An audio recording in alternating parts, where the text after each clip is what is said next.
Deux candidats s'écroulent l'un après l'autre, vaincus par la chaleur. Hillary Clinton, lors des cérémonies commémoratives des attentats du 11 septembre, au Memorial Ground Zero à New York.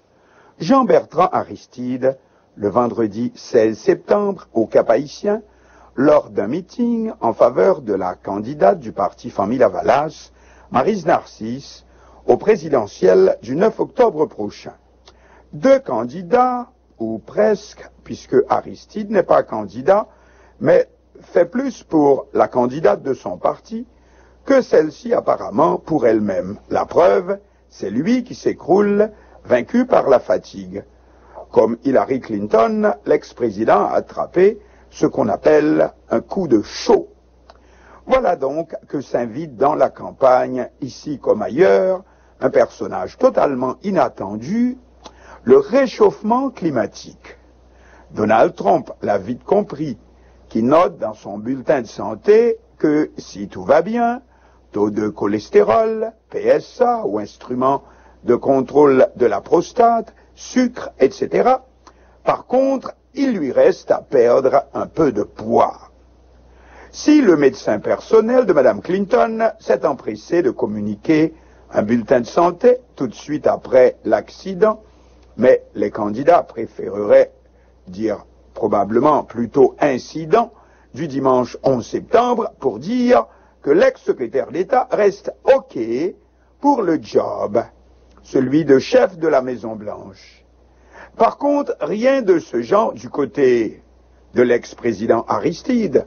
Celui-ci s'est contenté de reprendre dès le lendemain, samedi 17 septembre, le Campaign Trail, le parcours qu'il entreprend avec sa candidate à travers 5 départements géographiques du pays en l'espace d'un week-end.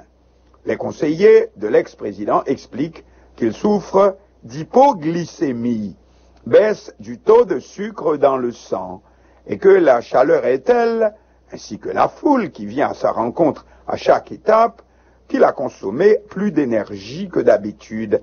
Et comme tous les hippos, après un effort supplémentaire, à la sortie du gym par exemple, M. Aristide a connu ce qu'on appelle aussi un passage à vide, ce qui s'efface rapidement en glissant une sucrerie dans la bouche de cette personne. Mais que l'ex-président ait dû être transporté à l'hôpital, c'est un passage à vide peu ordinaire. Aussi, un bulletin médical devrait s'imposer. Mais que disons-nous, Aristide n'est pas candidat à la présidence. Définitivement, on nage en plein surréalisme. Hillary et Trump sont candidats, Maryse Narcisse aussi. Mais malgré qu'elle soit médecin et présentée par son mentor comme le médecin qui va bien soigner notre nation, comme dit la chanson Haïti malado, Saka va sauver, mais à aucun moment n'a-t-elle pensé à communiquer son bulletin de santé, selon le proverbe « Charité bien ordonnée commence par soi-même ». Alors que Aristide n'est pas candidat, mais c'est son bulletin de santé à lui qui fait débat. Quoi de plus surréaliste? On a envie de citer justement un pape du surréalisme, Salvador Dali. Picasso est un peintre, moi aussi. Picasso est espagnol, moi aussi. Picasso est un grand peintre, moi non plus. Tout comme l'apparition du candidat républicain Donald Trump vendredi dernier en plein quartier haïtien de Miami. Totalement surréaliste.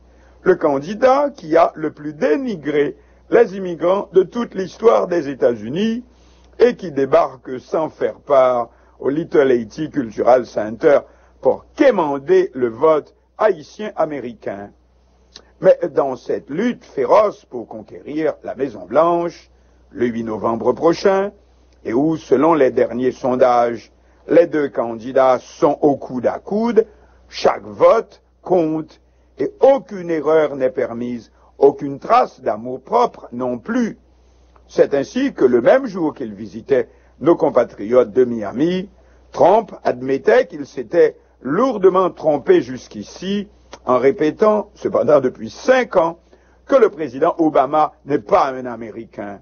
Le président Obama est un Américain, point. Ceci n'est pas une excuse, s'écrie Hillary Clinton. Monsieur Trump doit des excuses au président, mais avant tout au peuple américain. D'ailleurs, est-ce qu'il ne se trompe pas à chaque fois qu'il ouvre la bouche jusqu'à présent? Mais c'est du tac au tac, et Donald Trump a un seul argument devant son audience assez maigre au Little Haiti Cultural Center, c'est contre le couple Bill et Hillary. Je viens vous dire que les Clinton vous ont roulé dans la farine. Au lieu de reconstruire en mieux, comme l'envoyé spécial Bill Clinton vous avait promis au lendemain du séisme de janvier 2010, ils ont profité de l'assistance internationale pour la Fondation Clinton et pour leurs cronies ou associés. Moi, je serai votre champion à la Maison-Blanche, a dit les yeux dans les yeux Trump aux Haïtiens américains avant de s'envoler vers une autre étape de sa tournée, tout à fait à l'image de la tournée entreprise aussi par l'ex-président Aristide et la candidate de Famille-Lavalas, Maryse Narcisse, qui en 3 jours les a conduits à Cabaret, Saint-Marc, Gonaïves, Dondon, Cap-Haïtien, Ouanamet, Fort-Liberté, Hinche, Mirbalet et Croix-des-Bouquets. La campagne présidentielle américaine a donc fini par déboucher sur l'actualité haïtienne avec les attaques du candidat républicain concernant la non-performance des Clinton en Haïti après le séisme de 2010. On peut même supposer que c'est là une arme secrète que M. Trump sortira lors des face-à-face entre les deux candidats. À quoi il faudrait rapprocher peut-être d'autres références faites à Haïti ces derniers jours. Oui, dans les emails de l'ex-secrétaire d'État Hillary Clinton, rendus publics par les investigateurs, du fait que celle-ci n'aurait pas dû utiliser son adresse mail personnelle pour les communications officielles, et où une aide en Haïti lui signale, à propos des frasques d'un certain président Michel Martelly, nous citons, « C'est vous qui l'avez créé, c'est à vous de le maîtriser, etc., etc. » Dès lors, on comprend, l'ex-président Martelly risque de devenir un autre argument aux mains de Trump contre les Clinton. On comprend alors qu'il ait choisi jusqu'ici un silence total, alors que la campagne électorale fait rage également en Haïti, cela bien sûr aux grandes dames du candidat à la présidence de son parti haïtien tête Calais PHTK, Jovenel Moïse, qui a besoin de faire contrepoids au couple Aristide-Narcisse et qui sait aussi prévale Jude Célestin. J'écoute Mélodie FM.